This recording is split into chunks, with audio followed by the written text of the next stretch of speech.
नमस्कार सभी साथियों को स्वागत करता हूं सभी का इस YouTube चैनल पर जिसका नाम है स्टडी विद PN लोधा। साथियों, हिंदी व्याकरण व शिक्षण विधियों का पेपर नंबर 48 लेकर आया हूं।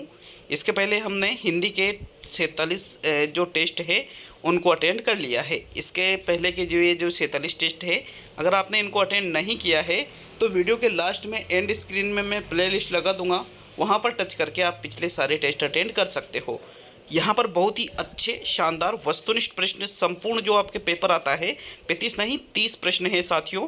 यहाँ पर देखिएगा, रीट एग्ज़ाम 2022 के लिए जो पात्रता परीक्षा है उसके लिए, और साथ ही थर्ड ग्रेड की मुख्य परीक्षा के लिए, सेकंड ग्रेड फर्स्ट ग्रेड की भर्ती के लिए भी जो हिंदी सब्जेक्ट है उनके लिए बेहद ही उपयोगी है। तो चलिए यही शुरू करते हैं आज के इस वीडियो को। पहला प्रश्न देखेंगे आपके। पहला प्रश्न है, लिखित अभिव्यक्ति का उदाहरण है। उच्चारण की शुद्धता, आशुभाषण, नाटक मंचन और श्रुतलेख। देखो, आपको इसमें टीचिंग मेथड के भी क्वेश्चन देखने को मिलेंगे और आपको इसमें जो हिंदी व्याकरण है, हिंदी ग्रामर है, उसके प्रश्न भी देखने को मिलेंगे। तो यहाँ पर लिखित अभिव्यक्ति का ये जो उदाहरण पूछ रहा है, नाटक मंचन मौखिक अभिव्यक्ति है, उच्चारण की शुद्धता मौखिक अभिव्यक्ति है क्योंकि उच्चारण हो रहा है इसलिए मौखिक है, आशुभाषण भी मौखिक अभिव्यक्ति है, लेकिन श्रुतलेख, श्रुतलेख मतलब होता है सुन करके लिखना, तो ये कैसी अभिव्यक्ति है? लिखित अभिव्यक्ति है। विकल्प नंबर 4 आपके पहले प्रश्न में सही है। नेक्स्ट प्रश्न संख्या 2 की ओर बढ़ते हैं। चलिए दूसरा प्रश्न देख लेंगे आपके प्रश्न नंबर 2। मूल्यांकन का क्षेत्र परीक्षा से होता है, सीमित होता है, व्यापक होता है, समान होता है और संकुचित होता है। देखो, परीक्षा को मापन के अंतर्गत रखा जाता है। किसके अंतर्गत रखा जाता है? मापन के अंतर्गत रखा जाता है। और मूल्यांकन, साथियों, मूल्यांकन का क्षेत्र मापन से कैसा होता है? व्यापक होता है। मतलब परीक्षा से कैसा होता है? व्यापक, क्योंकि मूल्यांकन सभी पक्षों का अंकन करता है। ठीक है, सभी पक्षों का मूल्यांकन होता है इसमें, और मापन में यहाँ पर साथियों सभी पक्षों का मूल्यांकन नहीं हो पाता है। तो विकल्प आपके 2 सही है व्यापक वाला, प्रश्न नंबर 2 में। नेक्स्ट प्रश्न नंबर 3 को देखते हैं। तीसरा प्रश्न है आपके, दृश्य श्रव्य शिक्षा से तात्पर्य नहीं है। शिक्षा को अधिक रोचक बनाना, शिक्षा को स्थायी बनाना, शिक्षा को अधिक प्रभावकारी बनाना और शिक्षा को निष्प्रयोजन बनाना। तो देखो, दृश्य श्रव्य शिक्षा मतलब जिसमें देख करके और सुन करके हम शिक्षा ग्रहण करते हैं, तो उसका अर्थ स्थायी शिक्षा स्थायी बने, ज्ञान स्थायी हो, ज्ञान रोचक हो, प्रभावकारी हो, लेकिन निष्प्रयोजन, बिना प्रयोजन या बिना उद्देश्य का बनाना, ये इसका तात्पर्य नहीं होगा। तो विकल्प नंबर आपके 4 प्रश्न नंबर 3 में सही है। नेक्स्ट प्रश्न संख्या 4 की ओर बढ़ेंगे साथियों। चौथा प्रश्न है आपके, रंगमंच अभिनय विधि है, गद्य की विधि है, पद्य की विधि है, नाटक की विधि है और व्याकरण की विधि है। तो देखो, रंगमंच अभिनय विधि, यहाँ पर अभिनय नाम से ही क्लियर पता चल रहा है कि भाई ये किसकी विधि होगी? नाटक की विधि होगी साथियों। तो रंगमंच अभिनय विधि गद्य पद्य या व्याकरण की नहीं है, बल्कि यह नाटक शिक्षण की विधि है। विकल्प नंबर आपका 3 सही है प्रश्न नंबर 4 में। अच्छा, नाटक शिक्षण का उद्देश्य क्या होता है? छात्रों में अभिनय कला का विकास करना। क्या होता है? अभिनय और कला का विकास करना ही नाटक शिक्षण का उद्देश्य होता है, और ये रंगमंच अभिनय विधि नाटक शिक्षण की ही विधि है साथियों। तो थर्ड विकल्प आपके प्रश्न 4 में सही है। नेक्स्ट प्रश्न संख्या 5 को देखते हैं। 5वां प्रश्न आपसे पूछ रहा है, भाषा प्रयोग एक कौशल से संबंधित पक्ष नहीं है। भाषा ज्ञान गम्य है, भाषा अभ्यास गम्य है, भाषा एक सामाजिक व्यवहार है और भाषा अनुकरणात्मक है। तो देखो, भाषा प्रयोग एक कौशल से संबंधित जो पक्ष नहीं है, भाषा प्रयोग, तो ठीक है, यहाँ ये जो प्रश्न है थोड़ा उलझा हुआ प्रश्न है, क्योंकि भाषा अनुकरणात्मक होती है, मतलब भाषा को अनुकरण के माध्यम से सीखा जाता है। भाषा एक सामाजिक व्यवहार, समाज में रहकर हम भाषा को सीखते हैं। भाषा अभ्यास के माध्यम से भी सीखी जाती है, लेकिन भाषा को ज्ञानगम्य नहीं माना जाता है साथियों। भाषा ज्ञानगम्य नहीं है। तो विकल्प नंबर आपका 1 5वें प्रश्न में सही उत्तर होगा। नेक्स्ट प्रश्न संख्या 6 की ओर बढ़ते हैं। चलिए 6ठा प्रश्न देख लेंगे आपके प्रश्न नंबर 6। झीलों में तैरकर मनोविनोद करते हैं, रचना की दृष्टि से यह वाक्य है। रचना की दृष्टि से क्या, सॉरी, काल की दृष्टि से होना चाहिए, ठीक है, क्योंकि रचना की दृष्टि से तो सरल, संयुक्त और मिश्र वाक्य होता है। यहाँ पर काल की दृष्टि से पूछ रहा है, तो वर्तमान काल, भविष्य काल, भूतकाल और इनमें से कोई नहीं। तो कोई नहीं को हम हटा देते हैं। देखो, यहाँ पर भूतकाल पहले का समय, वर्तमान जो अभी चल रहा है वो भविष्यकाल आने वाला समय। अब करते हैं मतलब वर्तमान की बात है, करते थे अगर ऐसा होता तो वो भूतकाल में, और करेंगे ऐसा होता तो वो भविष्य में चला जाता। तो इस प्रकार से आपके प्रश्न नंबर 6 का उत्तर क्या रहेगा, वर्तमान काल। विकल्प नंबर 1 सही रहेगा साथियों प्रश्न नंबर 6 में। चलिए नेक्स्ट प्रश्न नंबर 7 को देखेंगे। आपके 7वां प्रश्न, अपार पद का अर्थ है बहुत अधिक, बहुत कम, पाप से मुक्त और किनारा। तो देखो अपार जो शब्द होता है इसका आपको सही अर्थ बताना है साथियों। अपार का अर्थ पाप से मुक्त नहीं होता है, ना ही बहुत कम होता है, ना ही किनारा होता है, बल्कि अपार जो शब्द है इसका सही अर्थ होता है बहुत अधिक। क्या होता है, बहुत अधिक। विकल्प 1 आपके सही। मतलब आपने सुना होगा कि उसका तो कोई पार नहीं है, मतलब पार नहीं है मतलब वो अपार है। तो अपार का मतलब किससे लिया जाता है, बहुत अधिक से लिया जाता है। इसलिए विकल्प 1 ही आपके 7वें प्रश्न का सही उत्तर है। चलिए नेक्स्ट 8वां क्वेश्चन देखेंगे। वीडियो अच्छा लगे तो वीडियो को लाइक और शेयर जरूर करिएगा साथियों। यहाँ पर 100 टेस्टों की सीरीज चल रही है हिंदी के एग्ज़ाम से पहले 100 टेस्ट करवाए जा रहे हैं, साइकोलॉजी के 100 टेस्ट करवाए जा रहे हैं, टीचिंग मेथड के 100 टेस्ट करवाए जा रहे हैं, राजस्थान जीके की 100 क्लासें और 100 टेस्ट चल रही है। ये वर्तमान में निःशुल्क है, पूर्णतः कोई शुल्क नहीं है इसका। तो चलिए नेक्स्ट 8वां प्रश्न, आधुनिक शब्द का सही विलोम शब्द है अर्वाचीन, अभ्यंतर, प्राचीन और परंपरागत। तो ये जो आधुनिक शब्द है इसका आपको विलोम बताना है साथियों। देखो अभ्यंतर का तो बाहरी रूप से रहेगा, आंतरिक रूप से नहीं रहेगा, मतलब आधुनिक रूप से इसका विलोम नहीं होगा। प्राचीन, अर्वाचीन या परंपरागत। तो साथियों आधुनिक जो शब्द है अगर हम इसके विलोम की बात करें, आधुनिक शब्द का विलोम क्या होगा, परंपरागत होगा। आधुनिक का क्या रहेगा, परंपरागत। तो विकल्प आपके 4 सही है प्रश्न संख्या 8 में। नेक्स्ट प्रश्न संख्या 9 की ओर बढ़ेंगे। 9वां प्रश्न देखते हैं। प्रश्न नंबर 9, पर्यावरण शब्द में कौन सी संधि है, दीर्घ संधि है, गुण संधि है, यण संधि है या विसर्ग संधि है। तो पहले हम पर्यावरण शब्द को तोड़ करके देखते हैं ताकि अपने चीज़ें क्लियर हो जाए। तो पर्यावरण शब्द का निर्माण परि प्लस आवरण से मिलकर हुआ है। किससे हुआ है, परि प्लस आवरण से पर्यावरण शब्द बना है। अब ई के बाद में भाई प्रथम शब्द का अंतिम वर्ण क्या है साथियों, ई, छोटी वाली ई है। ई के बाद में यदि असमान स्वर आ जाता है तो वहाँ कौन सी संधि होती है, यण संधि होती है। और साथियों यहाँ पर भी कौन सी संधि है, यण संधि है, क्योंकि यहाँ पर ई के बाद में असमान स्वर आ रहा है। तो शब्द क्या है, पर्यावरण जो शब्द है इसका परि प्लस आवरण संधि विच्छेद होगा और इसमें यण संधि होगी। विकल्प 3 आपके प्रश्न नंबर 9 में सही है। नेक्स्ट प्रश्न संख्या 10 की ओर बढ़ते हैं। तो चलिए 10वां प्रश्न देखेंगे। निम्न में से स्वर संधि का उदाहरण कौन सा है, जगदीश, अन्वयी, तल्लीन और मनोविज्ञान। तो देखो यहाँ पर आपको स्वर संधि का उदाहरण देखना है। मनोविज्ञान की बात करें तो मनोविज्ञान शब्द का विच्छेद होता है मन है प्लस विज्ञान, शब्द क्या बनता है, मनोविज्ञान। अब यहाँ पर ये जो मनोविज्ञान शब्द बन रहा है इसमें कौन सी संधि हो रही है, विसर्ग संधि हो रही है। तो ये आपका उत्तर नहीं है क्योंकि पूछा क्या जा रहा है, स्वर संधि देखना है आपको। तो तल्लीन शब्द को देखें तो इसका विच्छेद होगा तत् प्लस लीन। क्या होगा, तत् प्लस लीन बराबर शब्द क्या बनेगा, तल्लीन बनेगा साथियों। इसमें यहाँ पर ये व्यंजन है, व्यंजन के बाद में स्वर या व्यंजन आए तो वहाँ पर कौन सी संधि होती है, व्यंजन संधि होती है साथियों। तो मतलब जो तल्लीन शब्द है इसमें व्यंजन संधि है, ये भी आपका आंसर नहीं है।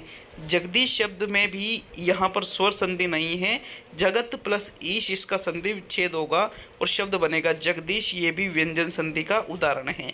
और अन्वय जो शब्द है ये आपका आंसर होगा साथियों, क्योंकि इसमें कौन सी संधि है, स्वर संधि है, क्योंकि अन्वय शब्द का निर्माण अनु प्लस ऐ से मिलकर हुआ है। अनु प्लस ए या दोनों ही स्वर है। यहाँ पर प्रथम शब्द का अंतिम वर्ण और द्वितीय शब्द का प्रथम वर्ण। साथियों यदि दोनों स्वर होते हैं तो वहाँ पर कौन सी संधि होती है, स्वर संधि होती है। तो विकल्प नंबर आपका 2 सही है प्रश्न नंबर 10 में। नेक्स्ट प्रश्न संख्या 11 की ओर बढ़ते हैं। 11वां प्रश्न है आपके, हमें विवेकपूर्ण निर्णय लेने की आवश्यकता है, रेखांकित पद में कौन सा समास है। अब रेखांकित पद है आपके विवेकपूर्ण, मतलब विवेकपूर्ण जो शब्द है इसमें आपको क्या देखना है, समास देखना है। तो अविभाव समास है, तत्पुरुष समास है, क्रमधारय समास है या बहुब्रीहि समास है। साथियों यहाँ पर ये जो विवेकपूर्ण शब्द है, विवेकपूर्ण मतलब होता है विवेक के अनुसार। साथियों इस तरह आपका यहाँ पर इसमें कौन सा समास होगा, अव्ययीभाव समास होगा। विकल्प 1 आपके 11वें प्रश्न में सही है। नेक्स्ट बढ़ते हैं प्रश्न संख्या 12 की ओर। चलिए 12वां प्रश्न देखेंगे। नेक्स्ट 12वां प्रश्न ये रहा, बसंत ऋतु आती है तब फूल खिलने लगते हैं, यह वाक्य रचना की दृष्टि से कौन सा वाक्य है। तो ये संयुक्त वाक्य है, ये सरल वाक्य है, ये मिश्र वाक्य है, या इनमें से कोई भी नहीं। तो मैंने आपको बता रखा है कि इनमें से कोई नहीं वाला विकल्प जो है सही नहीं होता है साथियों। एग्ज़ाम में आप देख सकते हो, चाहे पिछले एग्ज़ाम देख सकते हो, पिछले एग्ज़ाम में जो पेपर हुए हैं वो देख सकते हो।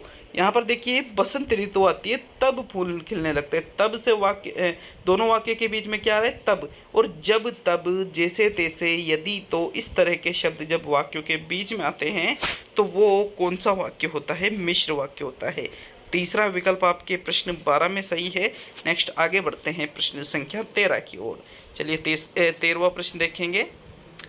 चीड़ी मार शब्द में कौन सा समास है, अव्ययीभाव समास है, द्वंद्व समास है, क्रमधारय समास है और तत्पुरुष समास है। तो देखो चीड़ी मार, चीड़ी मार शब्द आपको अगर इसमें समास देखना है तो पहले इसका विग्रह कीजिए साथियों, क्योंकि विग्रह करने पर ही हमें पता चलता है कि उसमें कौन सा समास होता है। तो इसका विग्रह करके देखते हैं। चीड़ी मार मतलब चिड़ी को मारने वाला चिड़ी मार कहलाता है। तो कर्ता ने कर्म को तो मतलब कर्म तत्पुरुष समास का ये उदाहरण है। विकल्प नंबर आपका 4 सही है साथियों प्रश्न नंबर 13 में। चलिए नेक्स्ट प्रश्न संख्या 14 की ओर बढ़ते हैं। प्रश्न संख्या 14 ये देखते हैं। ठंडा लोहा गर्म लोहे को काट देता है, इसका सही अर्थ क्या है।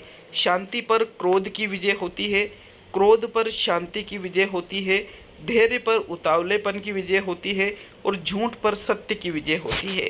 तो देखो आपने इस मुहावरे को सुना होगा कि ठंडा लोहा गर्म लोहे को काट देता है। साथियों इसका जो सही अर्थ है, ठंडा लोहा मतलब जो शांति होती है, गर्म लोहा मतलब जो क्रोध होता है उसको दबा देता है। तो मतलब क्रोध पर किसकी विजय होती है, शांति की विजय होती है। सेकंड विकल्प आपके प्रश्न नंबर 14 में सही रहेगा।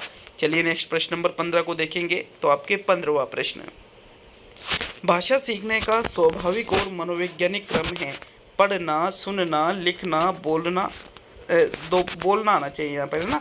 बोलना, लिखना, सुनना, पढ़ना, सुनना, बोलना, पढ़ना, लिखना और इनमें से सभी। तो देखो जो भाषा सीखने का स्वाभाविक क्रम होता है वह निम्न अनुसार होता है। बालक सबसे पहले सुनता है, फिर उसको बोलता है, फिर चीज़ों को पढ़ना सीखता है और सबसे अंत में लिखना सीखता है साथियों। मतलब जो भाषा सीखने का स्वाभाविक क्रम है वो कौन से विकल्प में दे रखा है, तीसरे विकल्प में, सुनना, बोलना, पढ़ना और लिखना। तो आपके थर्ड विकल्प ही प्रश्न नंबर 15 का सही उत्तर होगा। चलिए नेक्स्ट आगे बढ़ेंगे प्रश्न संख्या 16 की ओर। तो देखो 16वां प्रश्न देखते हैं। आपके प्रश्न नंबर 16 है, वर्णमाला पढ़ना और वर्णमाला लिखना में से कौन सा कार्य पहले कराया जाता है। वर्णमाला पढ़ना पहले कराया जाता है, वर्णमाला लिखना पहले कराया जाता है, वर्णमाला लिखना और पढ़ना और इनमें से कोई नहीं। तो वापिस कोई नहीं को हम यहाँ से हटा देते हैं साथियों। देखो बच्चों को वर्णमाला पढ़ना पहले सिखाया जाता है क्योंकि पठन कार्य लेखन से पूर्व आता है, इसलिए वर्णमाला पढ़ना पहले कार्य कराया जाता है। तो विकल्प 1 आपके प्रश्न नंबर 16 का सही उत्तर है साथियों। चलिए आगे बढ़ेंगे प्रश्न संख्या 17 की ओर। तो आपके 17वां प्रश्न संख्या 17 है, ये देखिए 17वें प्रश्न को, बिना रुक कर प्रवाह से पढ़ना किस विधि में या किस विधि से सिखाया जा सकता है। वाक्य शिक्षण विधि से सिखाया जा सकता है, ठीक है। वाक्य शिक्षण विधि से, कहानी विधि से, साहचर्य विधि से और अनुकरण विधि से। तो बिना रुक कर मतलब कि तेज गति से पढ़ना। साथियों साहचर्य विधि में तो समय लगता है, ठीक है, तो यहाँ पर तेज गति से पढ़ना इसमें नहीं सिखाया जाता है। वाक्य शिक्षण विधि में भी वाक्यों को एक एक वाक्य को अलग अलग से सिखाया जाता है, तो ये भी आपका आंसर नहीं है। आपका आंसर होगा कहानी विधि साथियों। कहानी विधि में बिना रुक कर प्रवाह से पढ़ना सिखाया जाता है। तो सेकंड विकल्प आपके प्रश्न नंबर 17 का सही उत्तर होगा। चलिए आगे बढ़ेंगे प्रश्न संख्या 18 की ओर। 18वां प्रश्न देख लेते हैं। आपके प्रश्न नंबर 18 है, देखो और कहो विधि का प्रयोग क्या सीखने के लिए किया जाता है।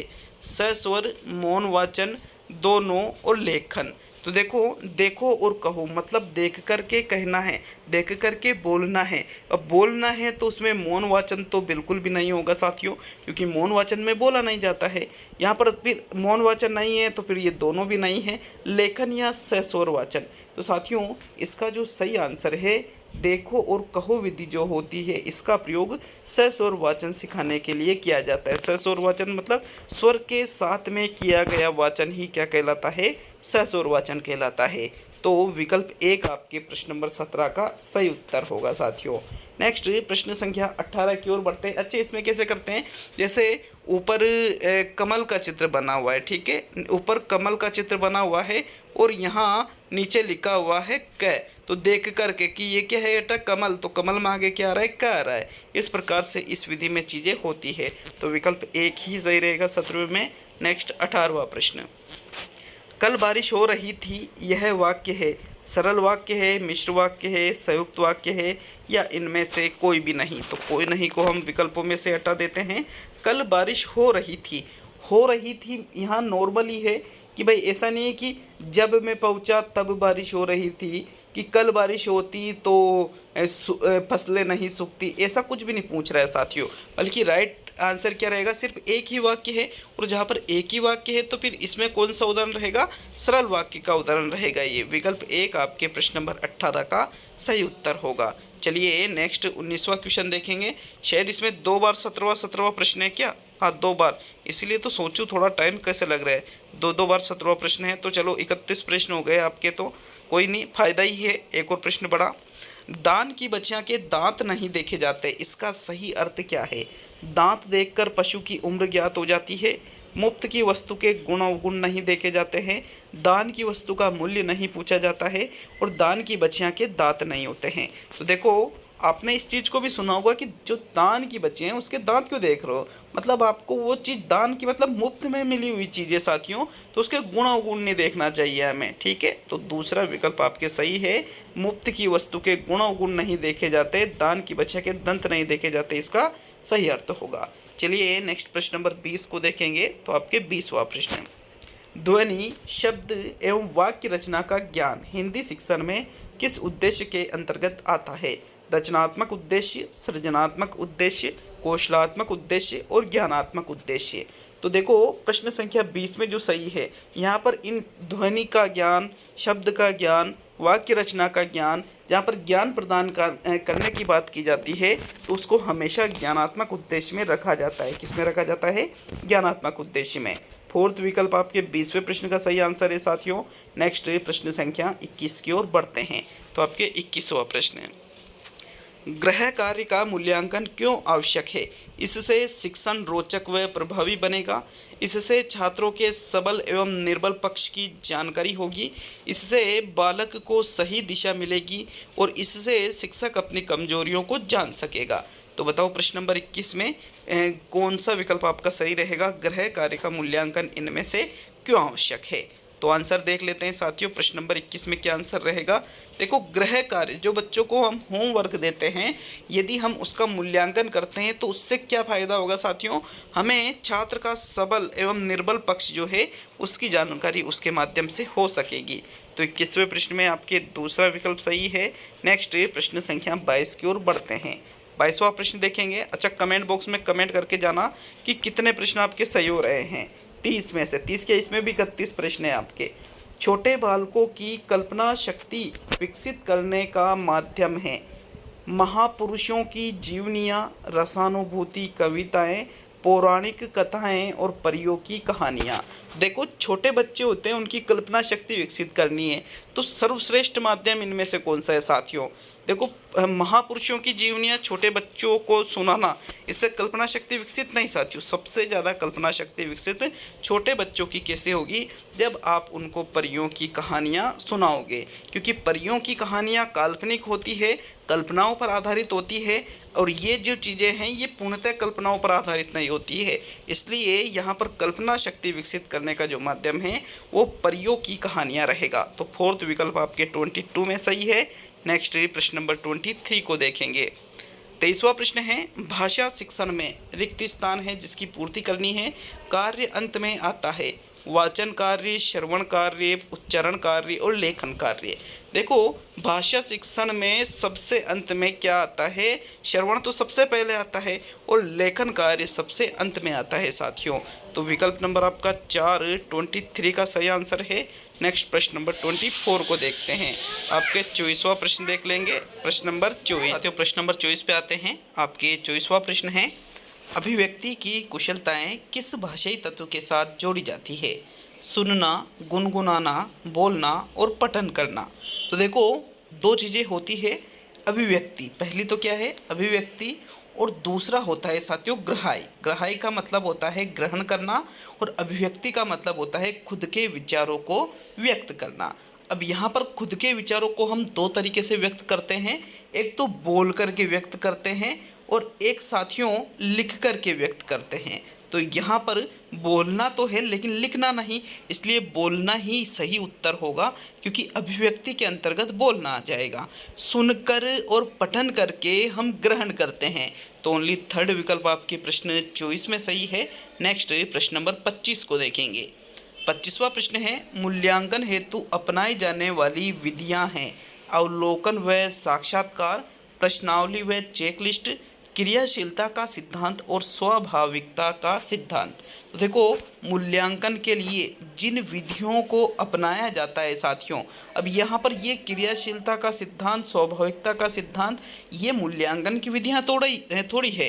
प्रश्नावली व चेकलिस्ट हो सकती है, अवलोकन व साक्षात्कार हो सकता है, लेकिन अब यहाँ पर हमारे सामने दो ही विकल्प बच रहे हैं, पहला और दूसरा। तो इनमें से जो सही उत्तर है उसका चयन करते हैं। मूल्यांकन के लिए अपनाई जाने वाली जो विधियां हैं उसके अंतर्गत साथियों अवलोकन व साक्षात्कार आ जाता है। ठीक है, विकल्प 1 आपके 25वें प्रश्न में सही रहेगा। चलिए नेक्स्ट प्रश्न नंबर 26 की ओर बढ़ते हैं, क्योंकि बच्चों का मूल्यांकन हम प्रश्नावली के माध्यम से उतना नहीं कर पाते हैं जितना अवलोकन व साक्षात्कार के माध्यम से करते हैं। तो इन दोनों में से बेस्ट का चयन हमने किया है, बाकी विकल्प 2 भी सही हो सकता था। तो चलिए आगे बढ़ेंगे प्रश्न संख्या 26 की तरफ। तो 26वां प्रश्न देखेंगे। आपके 26वां प्रश्न, निम्न में से विराम चिन्ह का अनुचित प्रयोग हुआ है? प्रेम, फिर यहाँ विराम चिन्ह है, आप देख लेना अपने हिसाब से कि भाई कौन सा विराम चिन्ह है। ममता, दया आदि, जड़, चेतन, गुण, दोष।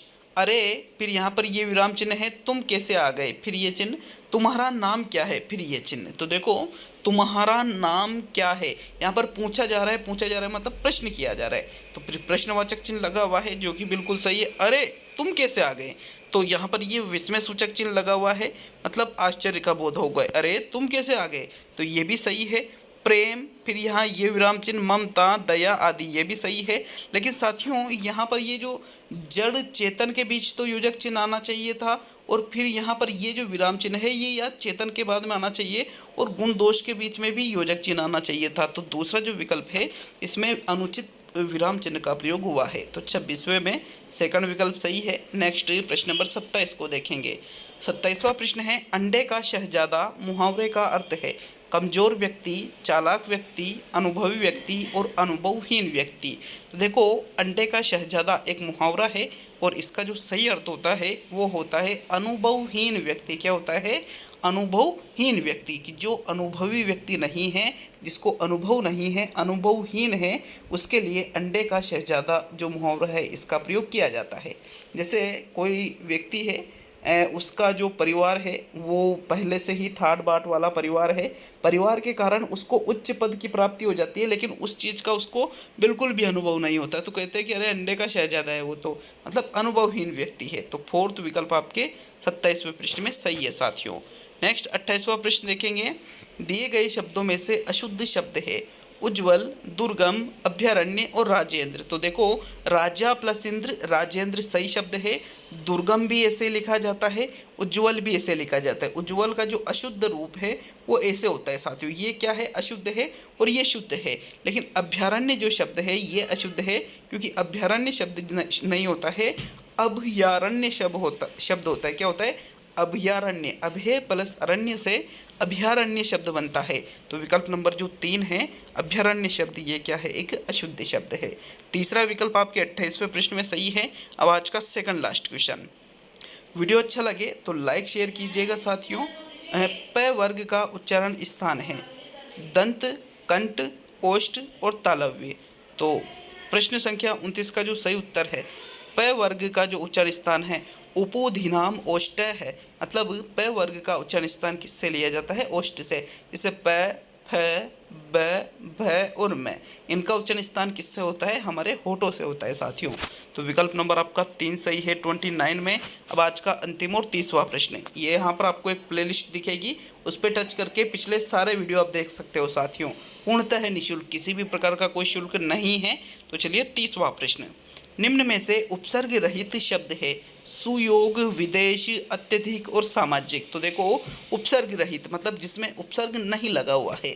सुयोग को देखें तो सुयोग शब्द का निर्माण सु प्लस योग से मिलकर हुआ है, इसमें सु उपसर्ग है। विदेशी शब्द को देखें, विदेशी शब्द का निर्माण वी प्लस देश से हुआ है, इसमें वी उपसर्ग है। अत्यधिक शब्द को देखें तो अत्यधिक शब्द का निर्माण अति प्लस अधिक से मिलकर हुआ है, अर्थात इसमें अति उपसर्ग है। लेकिन सामाजिक शब्द जो है इसका निर्माण किससे हुआ है? समाज प्लस इक से।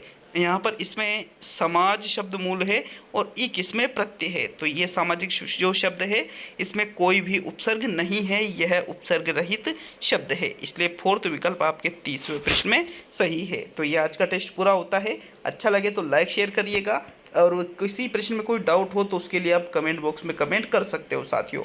मिलते हैं अगले वीडियो में। बहुत बहुत धन्यवाद सभी का।